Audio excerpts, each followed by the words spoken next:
So, ngayon, adobo na naman lulutuin ko.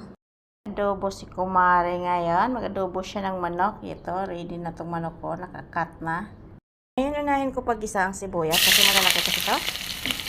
Bago ang bawang. Itong bawang. Para ito sibuyas eh. Tapos na itong sibuyas at bawang. Sunod ko na itong manok.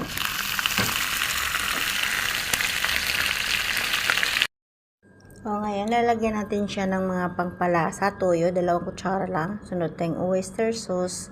Kaya tigas naman itong oyster sauce. Hindi man matanggal eh. Tapos, isunod ko yung magic sarap. Tapos, isusunod natin yung lemon piniga ko na kaganina. Yun, itong halo lang. Tapos, tatakpan natin siya.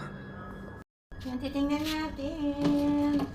Yan, lalagyan natin ng sili na labuyo. Lalagyan ng paminta. Paminta to.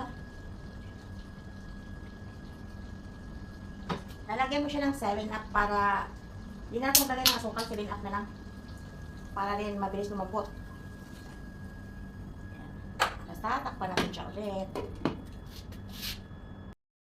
Okay, ito na. Luto na itong adobo. Yan o.